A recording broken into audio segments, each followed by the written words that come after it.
You know, when I was at Bristol High, and I hate to tell you when I graduated, but it was 1958. And back then, in terms of what we had for women's sports or girls' sports, nothing.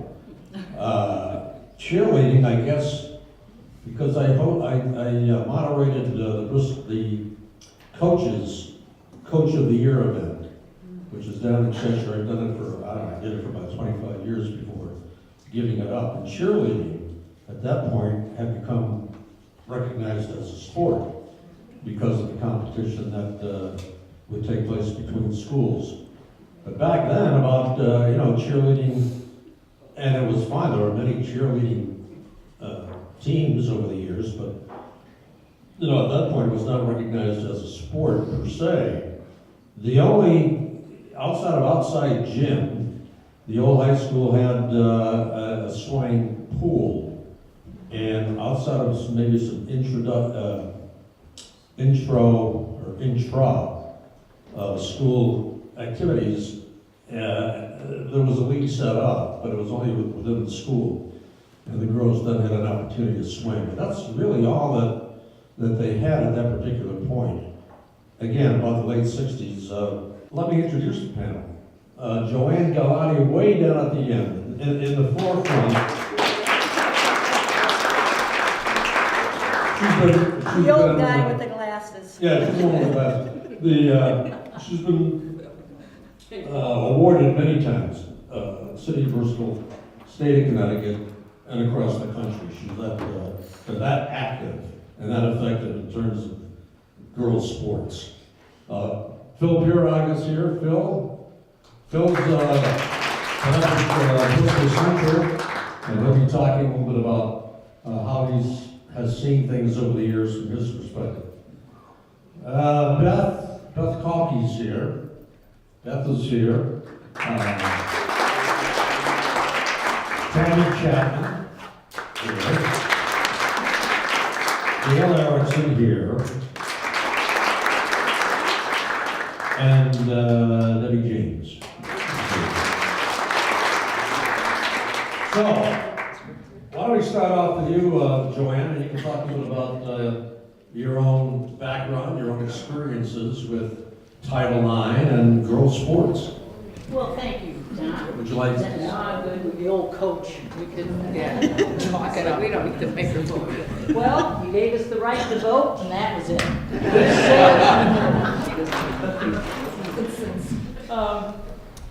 1972, Richard Nixon. He didn't last long in office either.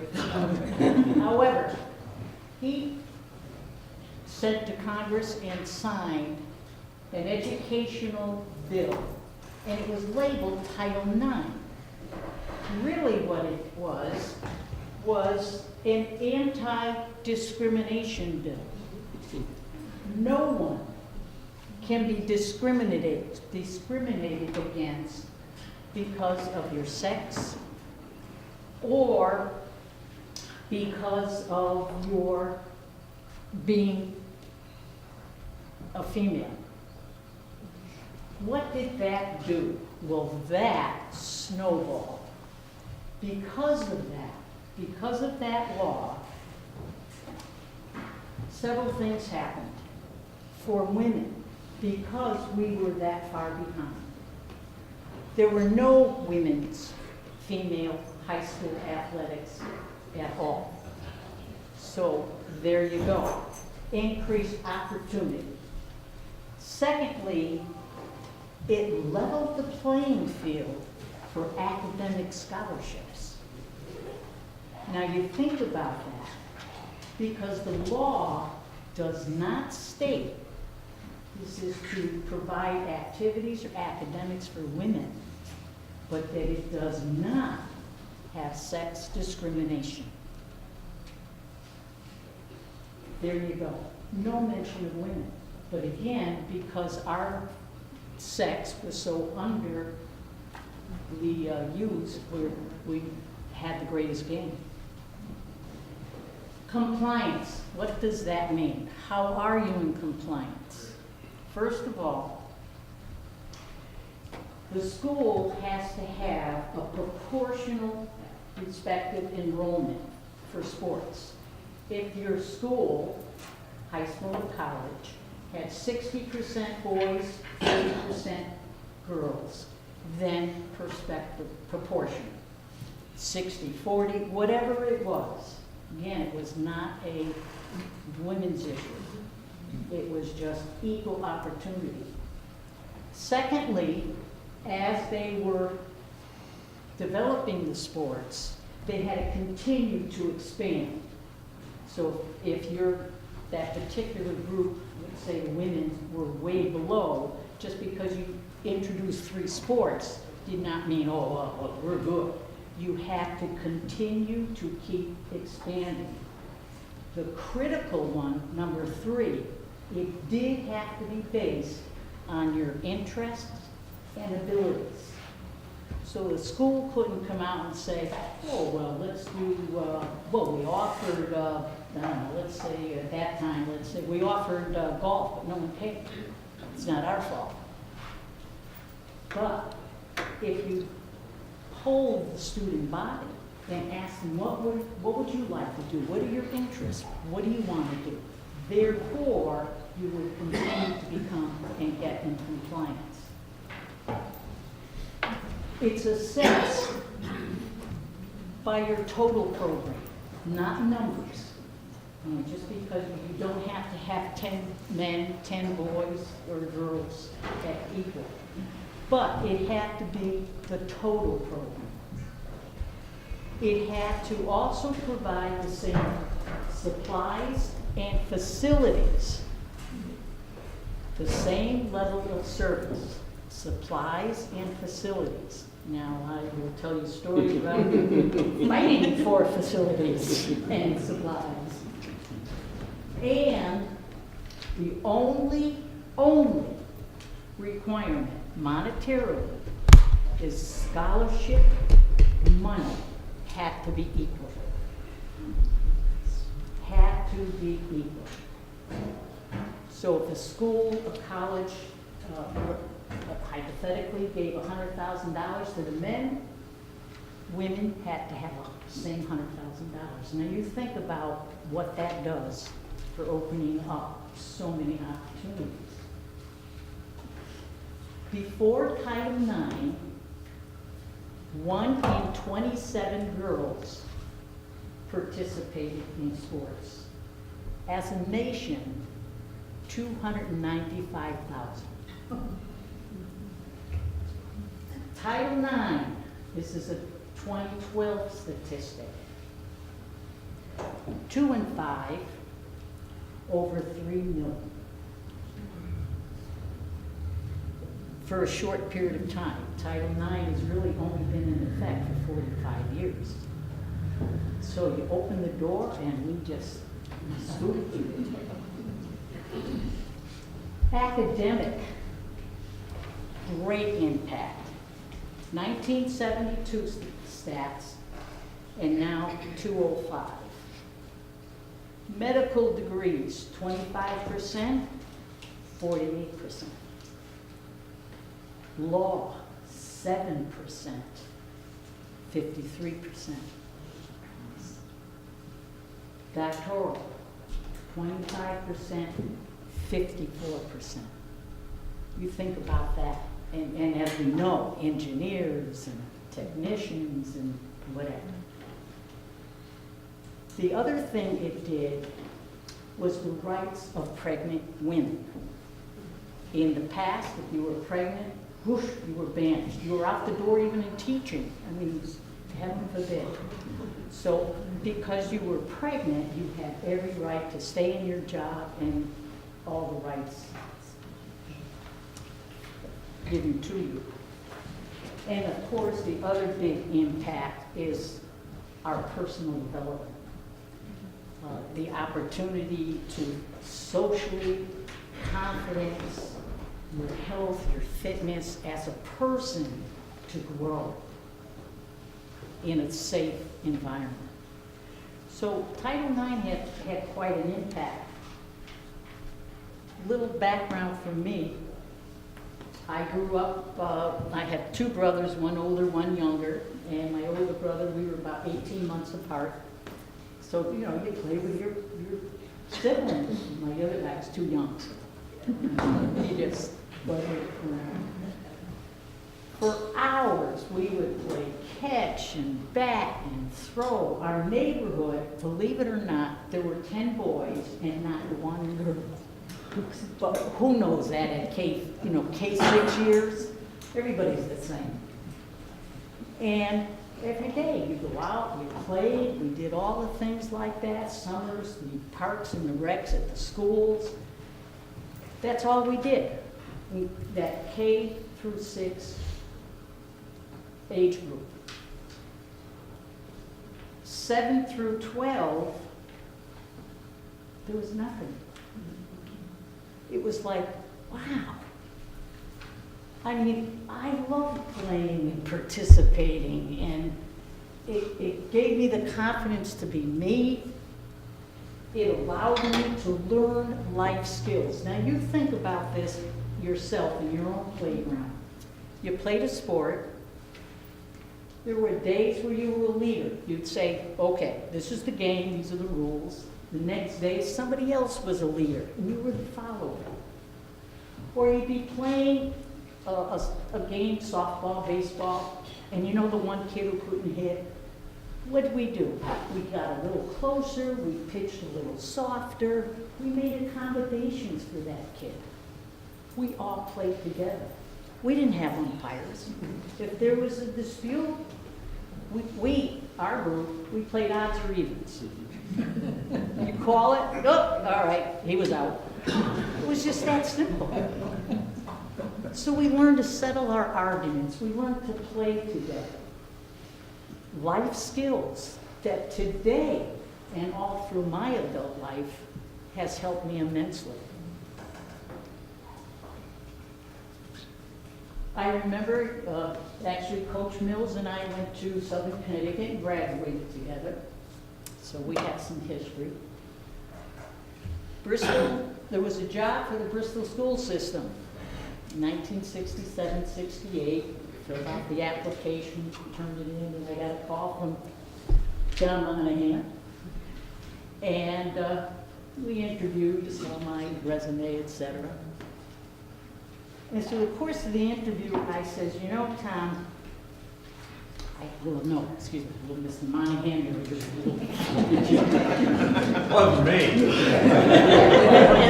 And then on top of it, I'm going to get smart with it. You know, Mr. Monahan, I really love sports. Can I start something? Of course, you know, now I knew he had 6 daughters or how many he had. And he really said, you know, sure, but I don't think he knew what was in for him. I said, okay. So 67, 68 school year, I got hired, and it took me a while. I had to start basketball. And I said to Tom, I'm going to start a basketball program. He says, yeah, well, okay. I said, all right. And of course, being PE teachers, the local schools, we all knew each other. We either graduated or went to conferences together. So you call Plainville and Wolcott and St. Thomas Aquinas and New Britain. Hey, you want to play? You want to play? And sure enough, we got a little 10, 12 game schedule together. Hope Helvey was in the first class. Not the Europa. I'm wearing glasses, right? And we started.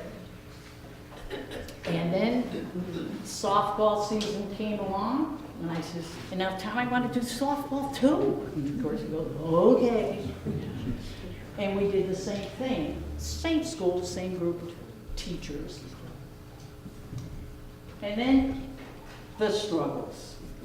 We need facilities. I have to say, I was very fortunate. Coach Vinnie Punza was the boys' basketball coach. And I say, Vinnie, we're going to have a basketball program. He says, okay. I said, we'll practice 2:30 to 4, and then you guys could come in. Or we can rotate. You know, Chris, you know, all the guy coaches, if they don't have 4.5 hours, they're not gonna win. So, oh, he said, sure. And he was really nice about it, honestly. In the boys' basketball team, the players were very nice. I don't remember any, you know, confrontation with them at all. Clem Roy was the varsity boys baseball coach. And talk about facilities. The girls' softball field and the JV baseball field had the same outfield. Our left field was their right field. So practice was like heads up, heads up. But, you know, facilities are facilities. And it worked out pretty nicely for me with facilities. Supplies and equipment. We wanted leather basketballs, we got rubber basketballs. And Vinny Punzo, being very nice, he'd say, okay, here's a few leather basketballs. Now we came to softball, we had rubber softballs. And I says, Mr. Monahan, we need leather softballs. He says, here is 1 dozen, and only forgiveness. Don't, so, I mean, they were like, oh. So that's where we started. Uniforms, these were the great, hey, we were in our gym suits, those one-piecers. Baby, sweet, cool. Well, then we graduated, we got uniforms. Remember the ladies' tunics? You wore a blouse, and it was a little skirt with a belt, a little pantaloons underneath. That was our uniform. By the way, that's what we used to teach them. So the next year we said, nah, coach, we can't do this. He says, well, that's the way it goes. So I remember the softball team. Everybody had blue shorts. Of course, if you went to Bristol Eastern, you had blue shorts anyway. And we went over to Caldor's at the time, and they had, you know, on the rack, you know how Caldor is, 48 shirts, but they're all the same in different sizes. Blue and white stripes shirts for our softball uniform. We looked like the convicts going out in recreation on our timeout. Remember? I don't remember. I remember the D&L, the gym suit that I bought a 42 for because at 14 I didn't know how big I'd grow by the time I was 18. Charlie Hibbert. How many remember Charlie Hibbert? Bristol Press, sports writer. Okay, I was like, Mr. Hibbert, the girls had a game today and the score was, and you go, you gonna put it in the paper? I fought with that guy for at least 2 years before he actually gave us print. Blew my mind, but I just kept calling him every time. It was fun, actually. So, we struggled at the beginning, and back to 67, 68 starting, 68, 69, it was amazing because more schools surrounding us. Because we, again, PE teachers, we knew each other. Hey, we got a team. We'll have a team. We'll get a team. And before you know it, we had Woolcott, Farmington, Simsbury, all grouping together. In 71 and 72, we formed our own league, all the leagues. We just said, it really is much easier because you can schedule games easier, you know, just set up a nice process, officials. So we scheduled, you know, poor Tom, well, any time we have, you know, any time can we? 1972, Title IX came into play. 73-74, the Colonial Conference admitted girls' sports. That's when we were recognized. So it was a progression. When I look back, it was fun. And I say to myself, boy, so much has changed. And it's a thrill, actually. Fathers' attitudes have changed. I mean, you know, it was a boy's world, and now their daughters, gee, they can play. They can get involved in activities. Participation increased, opportunities, little league, middle school sports, high school sports, of course, expanded. Scholarships. Imagine having your daughter be at least the opportunity to get it. I mean, it's mind-boggling where we have come. Am I proud? You betcha. I love playing sports. I just loved it. It was the best you could do. Who wants to sit? All my life, people would say to me, slow down. And I'd say, whoa, why don't they catch up? Why do I have to slow down? Today, I've asked for our panelists, and they'll speak themselves, but let me share with you just Bristol people, and I don't mean to slight everyone, you know, even though we don't remember everything. The Josephs, Olympians,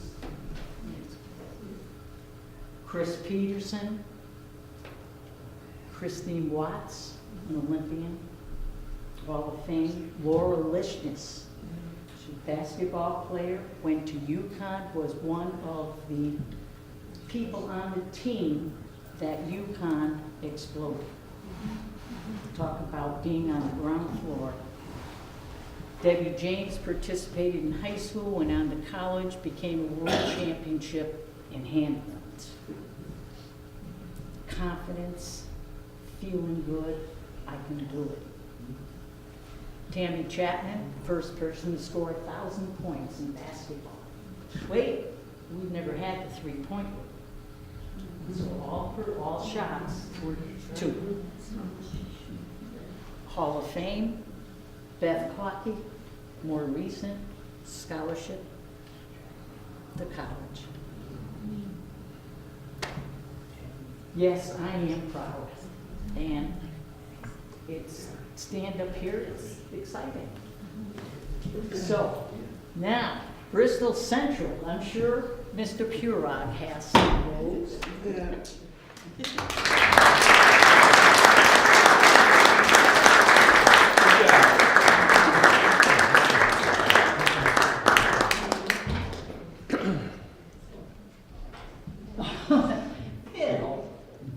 They asked me to.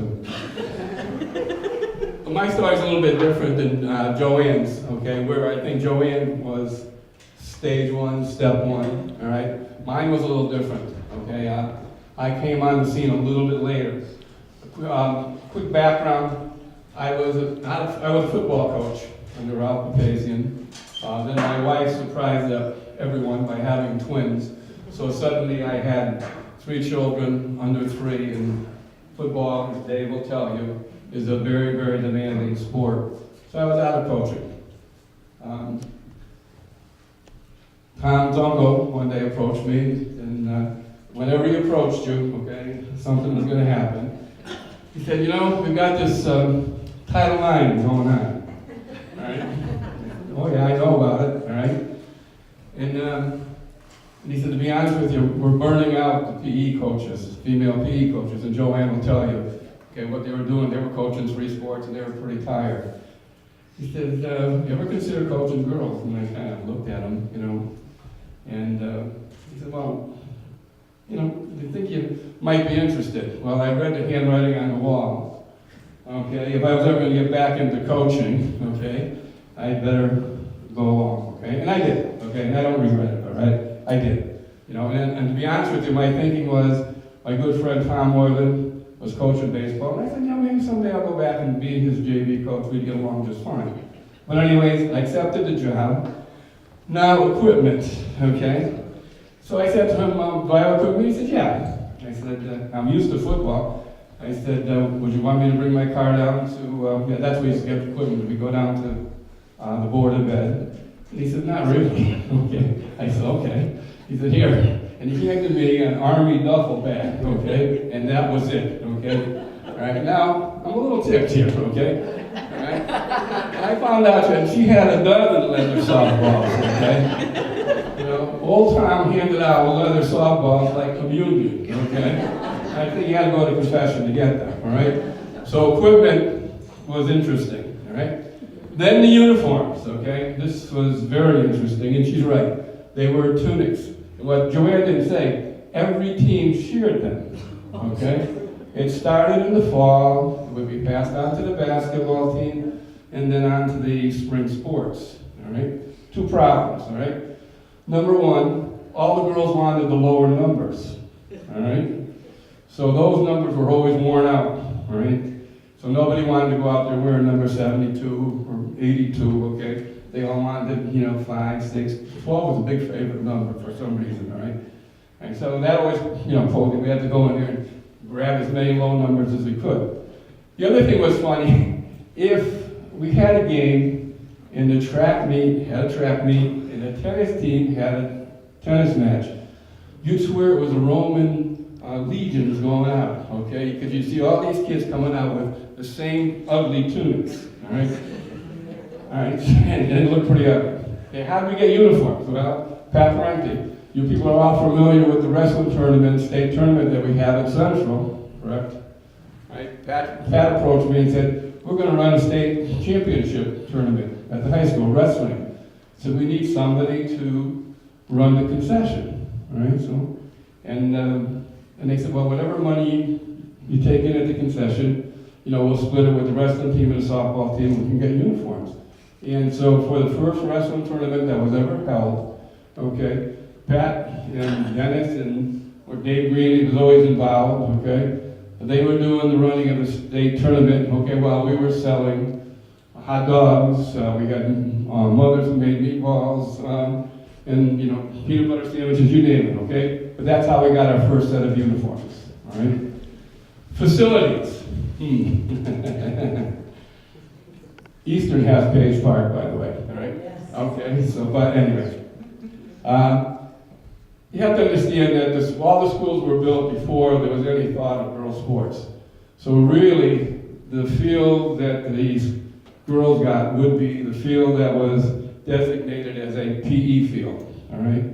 So that fields have always been a problem, okay? The schools were designed not for it to have multiple girls' fields, okay? So we always had to do fighting, for the fields. And it took us a while to get the fields the way we wanted to get them. John Smith, we did butt heads sometimes, but John was always interested in helping us out. Slowly, we got the fields to come more along the way we wanted them. Dave Quinn did a lot of work on them. All right, and we got some pretty decent fields, okay? We still need more fields, okay?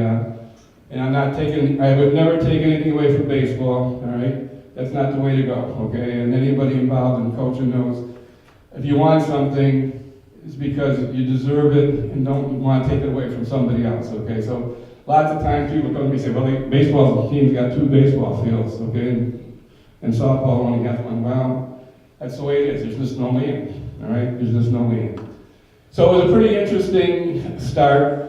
Things that we have today, okay? So I've been around a while, so I've seen the changes today. As far as equipment's come a long, long way, okay? The girls have tremendous equipment. One time, if you walked into a gym, you could tell a girl's glove from a boy's glove, all right? Most girls' gloves look like a base, okay? You could use it as a base. They were flat, and the boys' gloves were there. If a girl left their glove in the gym, nobody bothers stealing it, okay? All right? That's not the story today, okay? They've got some pretty nice gloves. Bats, okay? We had those gray PE bats, okay, that you're all familiar with. I did ask Mr. Monahan once for, I said, we need some bigger bats. Well, he went out and got these bats, okay?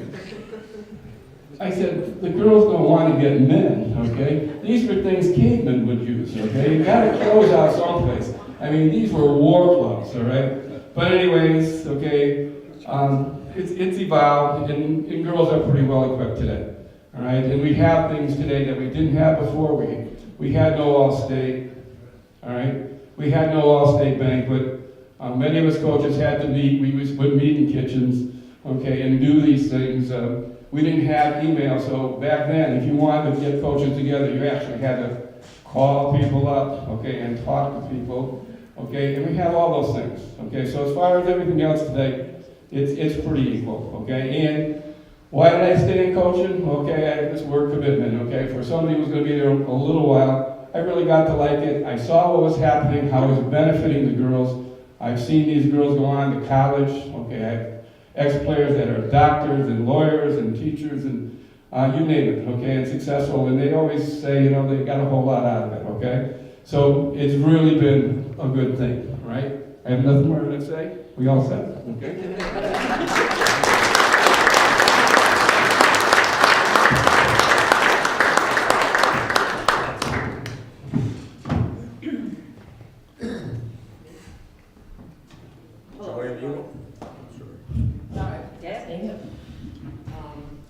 Deb James, and I have to say in my education process, I graduated in 1971 from Bristol Eastern High School, and I have no benefit from Title IX at that point.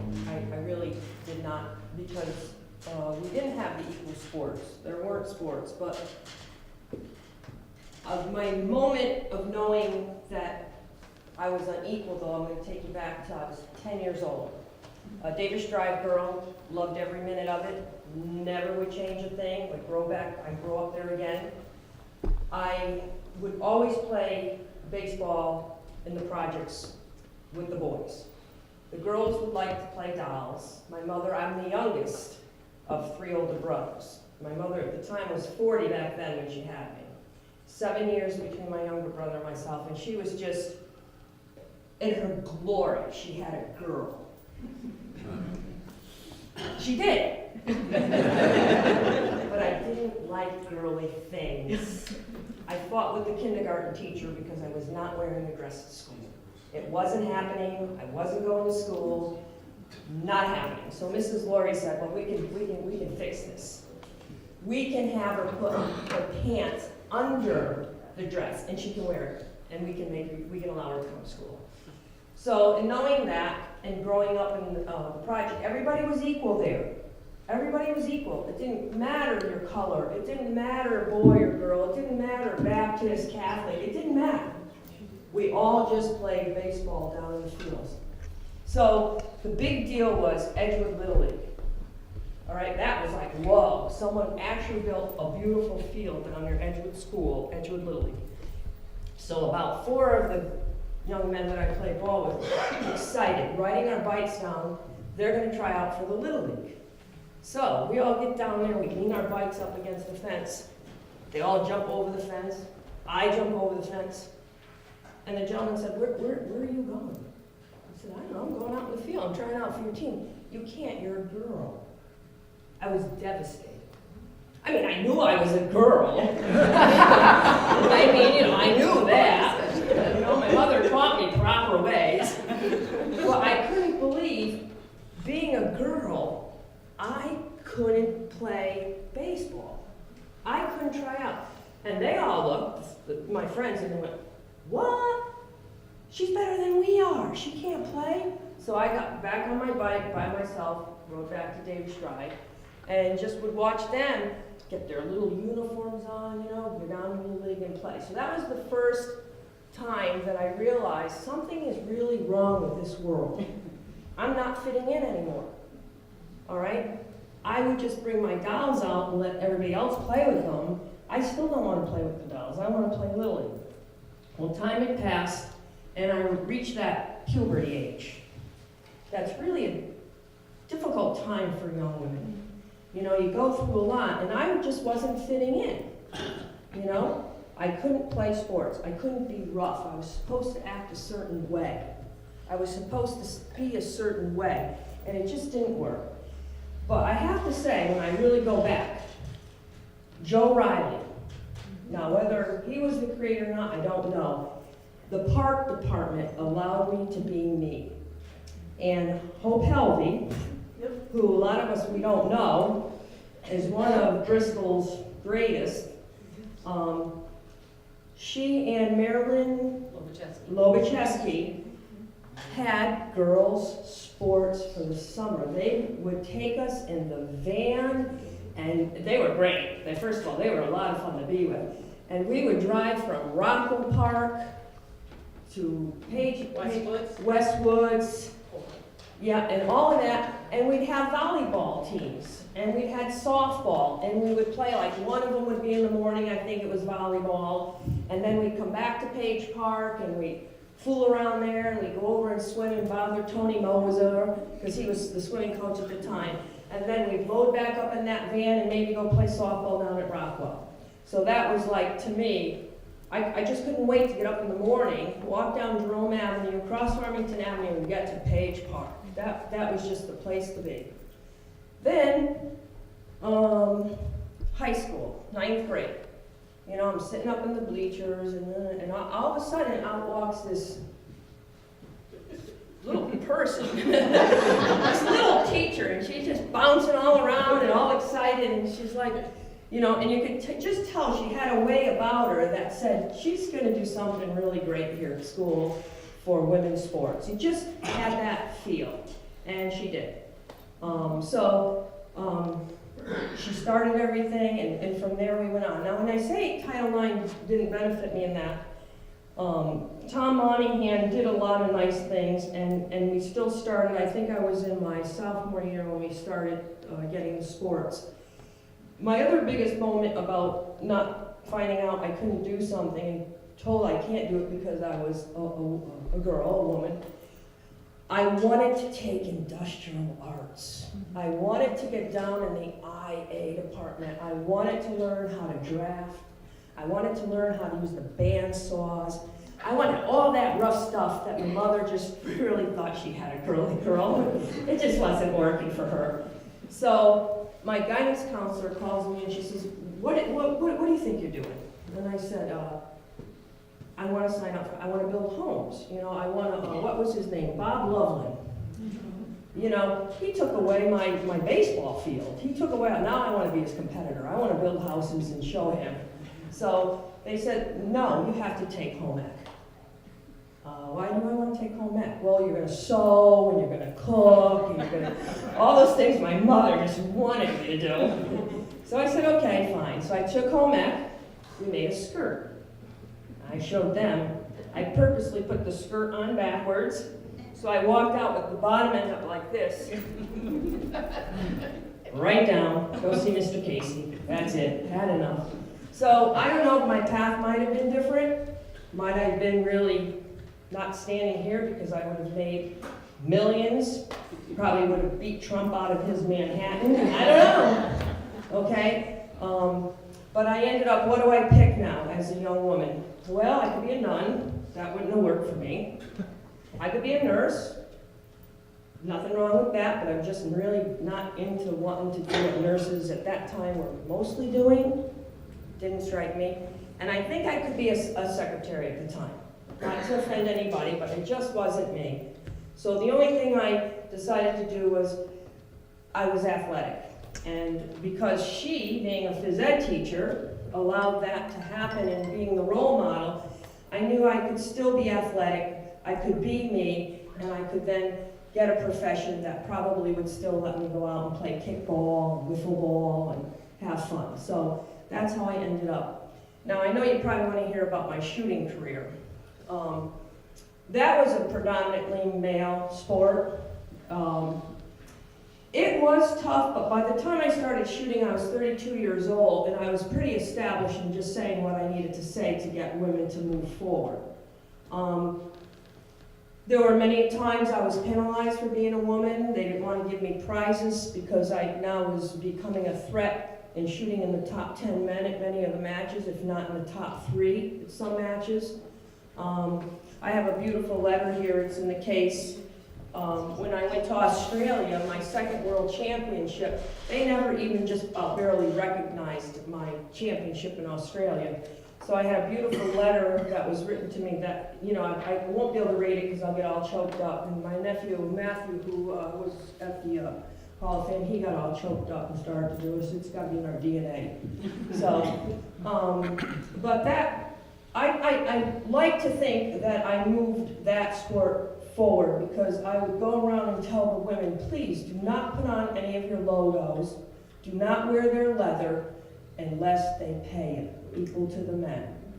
So I was one of the first women to get equal money in that sport at that time for shooting.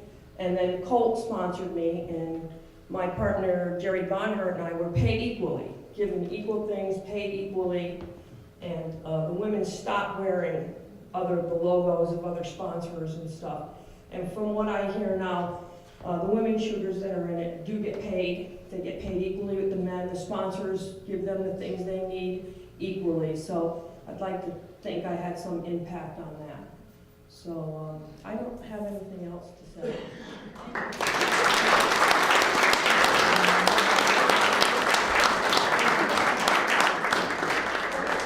Gail might be next in order of chronological order.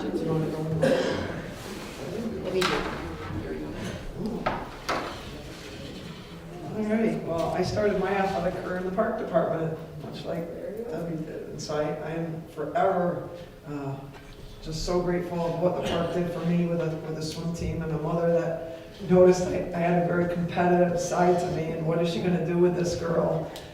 Again, we played in the neighborhood, I played with all the boys, and it was just a perfect fit. Tony Mosa, again, was my coach, and the park department was just my avenue until I got to high school. I swam for 6 years with playing with Y and with the Bristol Park Department. Then when I got to high school, I was still swimming, but I saw what was going on over there. But I was swimming, so I was pretty into that at the time. But my season ended in March, and softball began in March.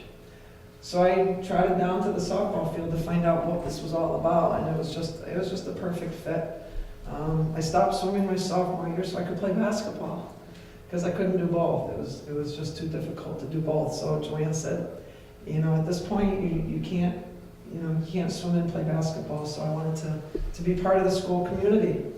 So I joined up, and I'm forever grateful for that. Never thinking that I could make a career out of what I love doing. Not only playing through college, playing softball. I ended up playing softball in college, but a coaching career of my own, and being able to carry on what Joann started. Soon after she stopped coaching, I started coaching. She hired me. Actually, Tom hired me first. Tom hired me, and then Joann hired me for my first coaching position. And I just loved it. It was my way of being able to still be involved with sports as I got older, and I was so competitive. I don't think my teams quite knew what to do with me at first. I know I could ask Beth. She was on my first team, but I was kind of crazy competitive. Had to I had to learn how to deal with that, and how to teach the girls how to compete. There were no college scholarships for me when I was growing up, so I just played for the love of it, because we just love to play. We love to compete, we love to play, and that's how I got going. And I coached at Eastern for 25 years until I was a mother myself, and then it was time to move on. The opportunities I saw through my coaching career was now these girls are going for college scholarships. Beth for basketball, Cassandra Watts for basketball, Kristen Peterson for softball. I coached all these girls and saw, what opportunities was out there. Okay, and what a wonderful what a wonderful thing it was to have all this. And I don't think I really knew about Title IX when I was growing up. It was just, you know, you just went and played and you did your thing. And, you know, I heard about Title IX, but like I said, it really didn't mean anything until I started coaching, until I started trying to get equal opportunities for my volleyball teams. Getting a paid assistant coach was number one.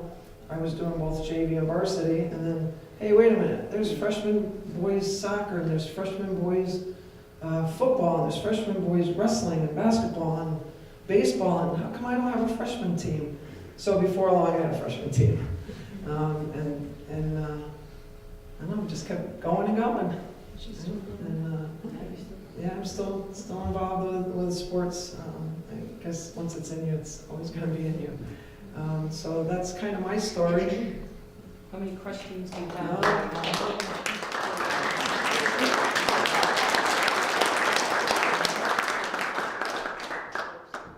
What's that, Little League? Kim. Kim, I think Kim Adamski right here, right? Am I correct? You were the first girl to to play Little League? play Little League? Yes. You got it.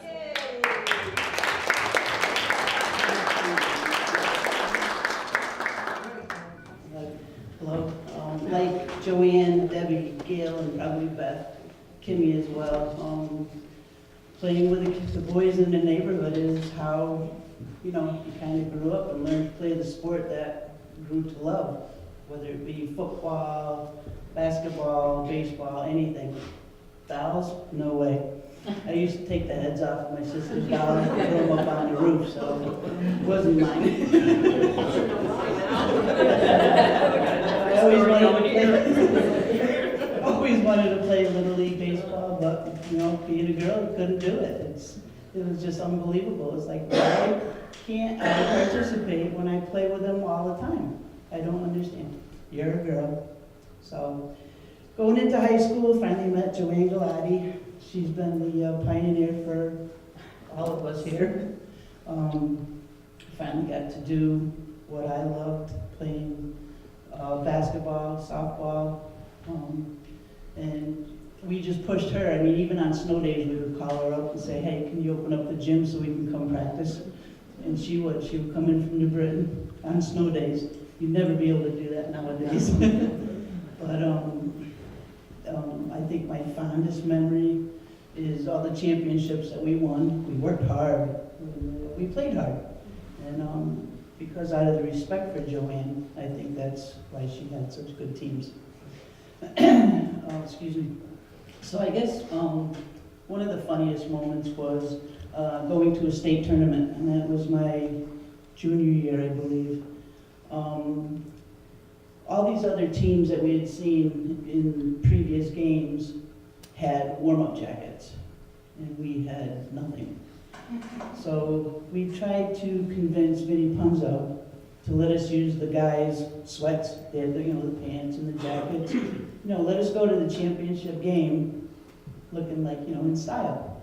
So with much bickering back and forth, he finally allowed us to do it. Well, having to wear guys' shirts after they've worn them all season was not pleasant. But we looked pretty good, so that's pretty much my memories and what women's sports is today. I mean, just so thankful for my teammates, my coach, my parents, and everybody else that's involved.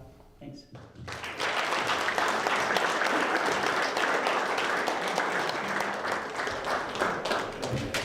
We do share, I'm Beth Lafferty, by the way, for those that don't know me. We do share a lot of similar stories, but my story, I, like you all, played in our neighborhood, played in the Park and Rec department, but I went to school here at Jennings and was able to play after school intramural basketball or intramural softball at Jennings, and then went to Hubble. That was back when Bristol had, I went to Jennings for K-5, then to Hubble, and then to the Boulevard, and then to Eastern, so I got to go all around Bristol for my schooling. And then when we went to the Boulevard, Debbie was one of my coaches. Sue Paradise was sharing with me a story. She's retiring after 40 years of teaching, I think, in Bristol. But she was sharing a story too about trying to get gym time and trying to get softball to be in the spring so that the girls can do volleyball and softball like the boys have soccer and baseball. So just hearing that, and Debbie was probably one of the first people to teach me how to shoot a jump shot correctly. So if it wasn't for you, I wouldn't have been able to go to the University of New Haven.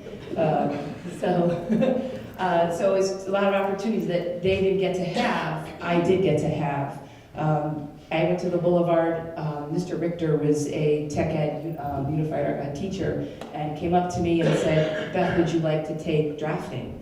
And Mr. White was the principal at the time, and I'm like, sure, because like these, no dress mommy for years, no dress mommy, don't touch my hair, forget about touching my hair, no braids, anything. So for me to be able to do a drafting class, and my dad was a woodworker, so he would make our beds and things, so for me to be able to do something that my dad got to do, it was great. So to this day, Mr. Richter still see when I see him, oh, you're one of my first drafting students, and that's kind of a neat thing for me to share. When I got to high school, Title IX first came for me. I got to interview Joann. I think I was a junior or senior in high school, and I had Bill Sweet for a language arts teacher, English teacher, and had to do a report. Oh, Title IX. Didn't know what Title IX was, and Joann was kind enough to come to Bristol Eastern and let me interview her for a couple of days, and that's where I got to first meet Joann. And in high school, for me, it was just, I think I was just naive, or just, it was given. I was going to play sports. I was able to play sports in middle school. I had some really great role models at Bristol Eastern. Some of the ladies, Kathy Collette, Joy Potes, Annie Kalina, Kathy Houston come to mind. Kate Phelan, who was a year ahead of me. At Bristol Central, Callie Granger, Lisa Sedella. These are the women that kind of helped me and be my role models. Phil was the Bristol Central softball coach. I was at Eastern, and I'm traditional. You're a Lancer or you're a Ram. You're not, one or the other. And so Phil was one of those first coaches that showed me respect, or just like, wow, to this day, 30 years later, as Coach Pirog, and Mr. Moylan, another person at Bristol Central that I truly looked up to and admired. From that, so it's a really good experience that I got to have. I got to play with some really fantastic women: Chris Watts, Chris Peterson, Sheila Reedy, Gail's younger sister, Christine, that come to mind. And I was just fortunate to be on a state finalist team for Gail's volleyball, 1983, 82, 83, 84, and then my junior year playing for Coach Floyd. We won the state championship in 1984, and he was one of the first people, besides Gail, to say, you can play at the next level. And it was kind of like, well, I didn't know any better. I mean, I had Kathy Collette getting a scholarship, Kate Phelan getting a scholarship, Callie Granger going to Springfield to play, right? So it was a normal thing for me to, oh, why can't I do it? These girls got to do it. And I was fortunate enough to go to the University of New Haven and on a basketball scholarship, play basketball. And they needed, my roommates in college, Beth, you should play softball, you're an athlete. And I'm thinking, okay, So went to Debbie Chin, another women's pioneer lady at the University of New Haven, who was retiring after so many years there, and said, sure, play softball. And was able to play basketball and softball. Fortunate enough to be on a very good team at the University of New Haven. We won this national championship in 1987, and was able to be on ESPN and meet Dick Vitale for the first time. And I remember going at the hotel at Springfield, and it was a tape delay game, so we were celebrating at the hotel, and we went down to the restaurant, and we're like, oh my God, that's us on TV. I mean, we're on ESPN, and got a few Pepsis from the people that were eating at the place. So it was kind of it was a very, very cool experience. And then, like Joann was saying, they needed to have, equal proportional scholarships. And at the University of New Haven at the time, they had 5 men's sports and only 3 women's sports. And so Debbie came to us as women athletes and said, we need another women's sport at the University of New Haven. And we were going to do tennis. She wanted to do tennis. I never played tennis. So we're like, okay, we played tennis. So we played tennis. So we had a bunch of us basketball players who didn't, and softball players playing tennis just to, keep that tradition at the University of New Haven alive. And now UNH has, soccer and lacrosse and outdoor track for women. It's become a nice tradition at the University of New Haven. So if it wasn't for these women, and like I said, some of the girls that I mentioned before, Toni, for me, was very instrumental. Been teaching here at Northeast Middle School with Gail, how ironic, and they laugh at us because we're so competitive, We're like, yeah, that's us, don't put us in a volleyball, faculty and student game, because we're not gonna show any mercy on the kids. So we usually play on different teams. So for Toni, he kept because when I went to college, and graduated a business degree, and I was in banking for about 5, 6, 7 years, and he's just like, Beth, so he let me coach with him, volunteer coach. So I got to coach with Toni for basketball for a few years, and he's like, you need to get into teaching, And he kept pushing me, because it was, a good 5 years before I was able to get my certification, and then luckily enough to come back here at Bristol. So I'm really proud of the fact that Bristol has such a rich tradition in girls' sports, and to see some of my current students, they're on travel teams and they go to AAU games, and I mean, Gail, I have students now that I have about 6, 7 students that I teach that play for Crush, and they're going to Boston and they're going to Rhode Island, and they're getting to experience the fun and the commitment that it takes and the dedication that it takes through their sport. And to see these girls in middle school, like you had said, such a very trying, and then and now, for different reasons, but to see these girls have such confidence and self-esteem, and you got the boy kind of thing, and they can push back with these boys and say, no, it's my time. It's a very rewarding experience, and I'm glad I got to be a part of it, and thank you, Joann, for including me tonight. So it's very humbling to sit back, because these ladies are truly my role models and my models, and I wouldn't be able to do what I'm doing now if it wasn't for Joann, Gail, Tami, and Debbie. So thank you.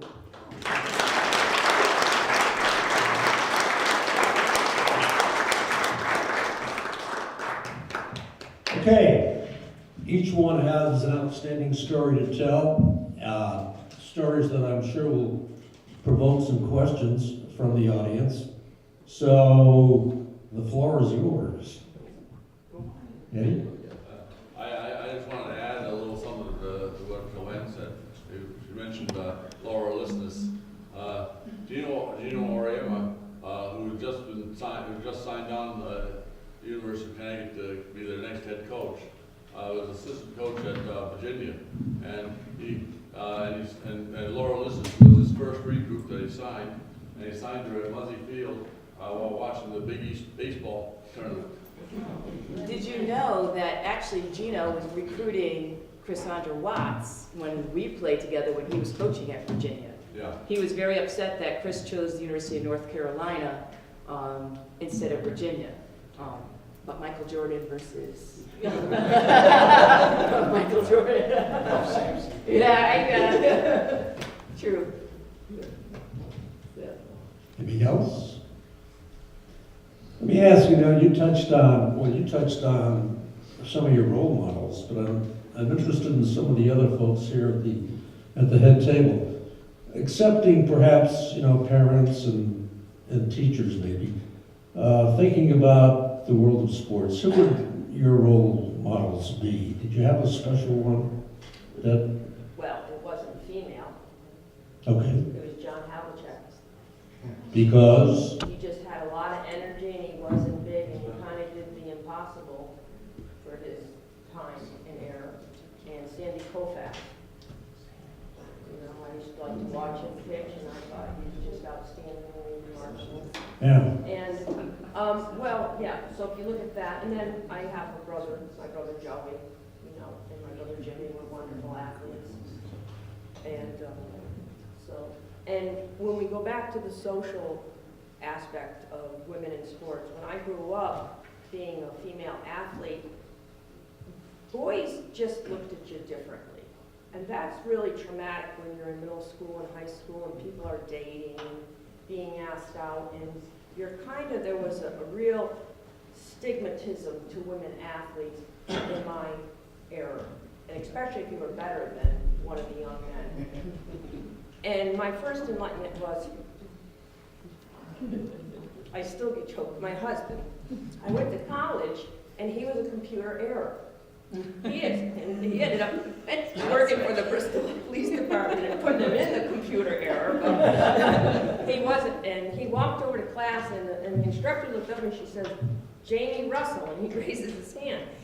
And she says, "Well, you don't look like a Jamie." And he says, "Well, I'm not, because I'm Russell James." And it was all female. And she asked him if he wanted to get out and go to a male class, and he said, "Oh, no, I'll stay here." And, you know, there were quite a few, they were very nice-looking women in the tennis class up at Central. So I was like, oh, here I go again. I did this all in high, you know, and you're going to get looked at. So I just, I went over to the other side of the tennis courts I played, and he must have been watching. Because after class, he says, "You really hit the ball really good and harder than that.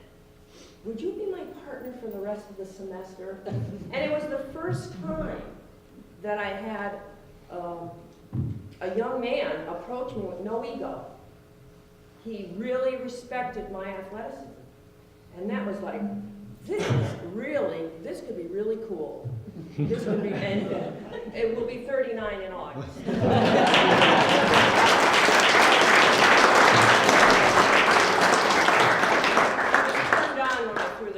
Ball back. I used to catch him softball, and he said, "Wow, I just turned me on." So those are my, but professionally, that's, you know, there weren't any women, and of course, there was Joann Galati, don't get me wrong. Yeah, she was like the first woman that you said, she's athletic, she's got it together, she's young, you know. But other than that, there weren't that many. I can't think of any of the. But you had, your role models were male. Yes, they were. Did you have any female that you kind of looked up to? Well, Hope Helvey over here was cool. Her eyes are rolling up in her head. She was 4 or 5 years older than me, and she was very athletic. She went to Southern Connecticut, not on a scholarship, but back then, if you were allowed, she was asked to go to Southern Connecticut so she could play basketball. So she made the team there, and what did they call the tournament then? Well, she played for Southern, AIW, and Southern would always go to the Nationals and what you would now consider the Final Four. Hope would participate in that. And so when you're, you know, a kid out of the project and you've got, like, you know, her at the Park Department and someone who's very athletic, and then she was a senior when I was a freshman, and she would take that basketball and she was bombing straight, no arc, boom, boom, in.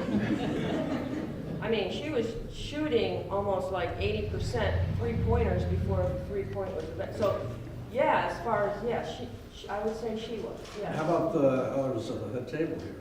Well, my mom was a tennis player, so I grew up watching Billie Jean King and Martina Navratilova, and yeah, we were reminiscing about the Bobby Riggs whole fiasco back then, but you know, I was also the Celtics, you know, I would watch male basketball players, but I do remember watching those tennis players, and again, Joann, I mean, growing up, I always thought I wanted to be a teacher, but I didn't know what, and you know, when I got to Eastern and saw what was happening and what this was all about, you know, it kind of made up my mind that this, you know, is what I wanted to do.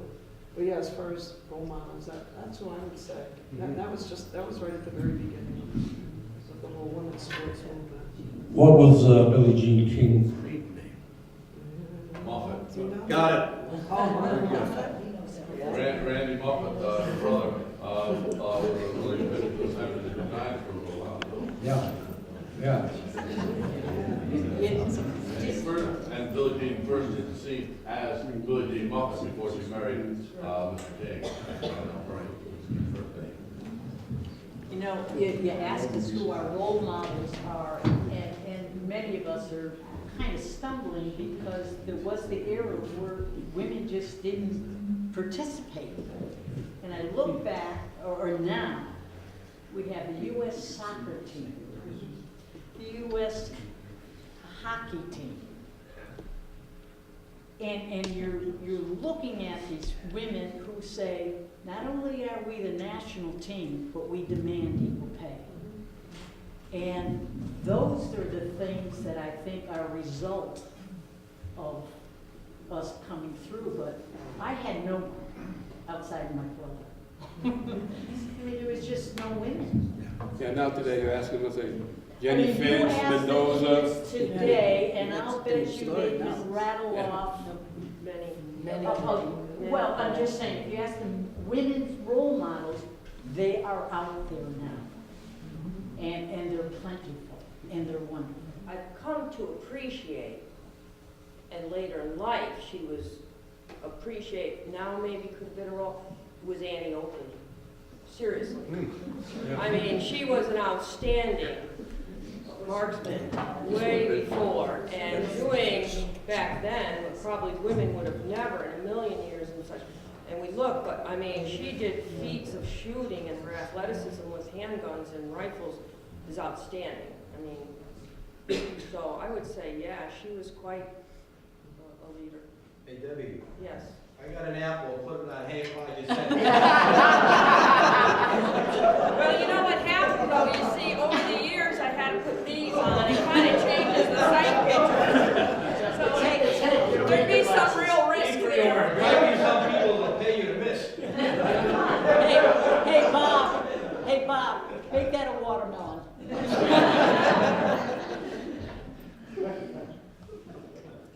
Tom, I'd like to say something about St. Paul's tennis team. I was their first coach for St. Paul's for the girls. And I was picked to be the coach.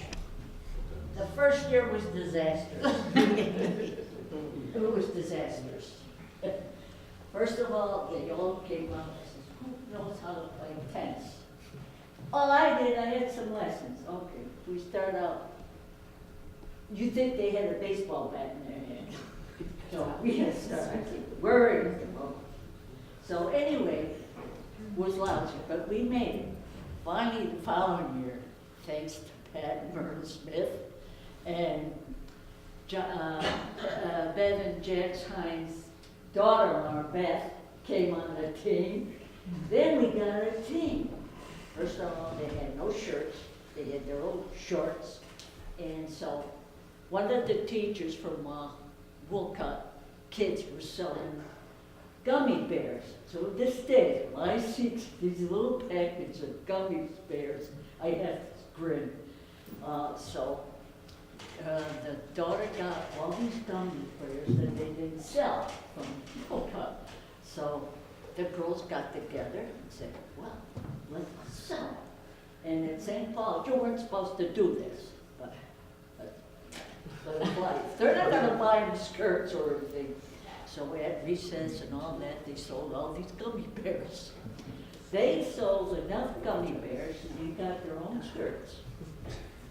And the following year, finally St. Paul's got them the St. Paul's tennis shirt. And they played tremendous. They were great. But I'll tell you, we played on the worst courts in Bristol. Not Pittsburgh. That's where we did our matches. But we played our practice matches out in the freezing cold.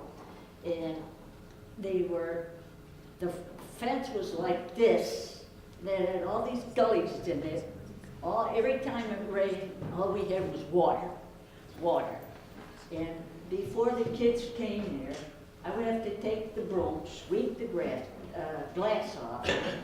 Then after we finished with the balls, I'd take them home.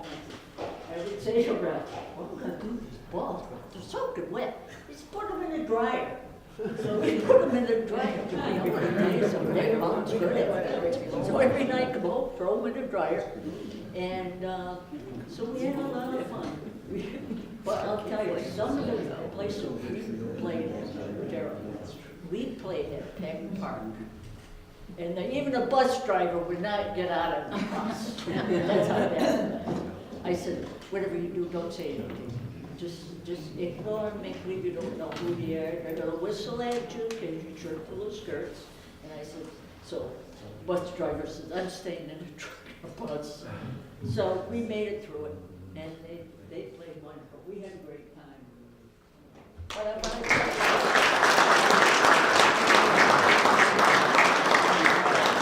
you think you were a tomboy. I came from a family that had 10 kids, and I had 7 sisters. They were disastrous. I don't think that happened to anybody.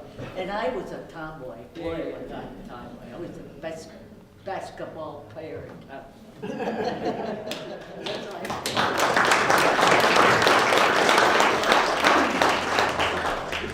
How about more from the audience? Way back. Probably goes to Joann, because with all the sports we have now for girls, there's plenty of girls that are competing to get on a team. But when you first started, did you have to go out and, were there girls that just drove in there, or? Pat, I have to honestly tell you, the very first year I said we were gonna have a basketball team, seriously, there were over 50 girls who absolutely, I was surprised. Of course, to all coaches, you hate to keep dwindling them down and get a workable number. 50. Softball, at least 75. That's the first year. I mean, they didn't know anything about anything. And literally, they did not know anything about it. They didn't know what the key was. They had just plain athletes who just wanted to play. And that's what's so exciting. And thank you for allowing us to share our story and where we have come from. And once again, I say, it was the greatest anti-discrimination bill in education, because look at where it has taken us. So we thank President Nixon, and we thank you.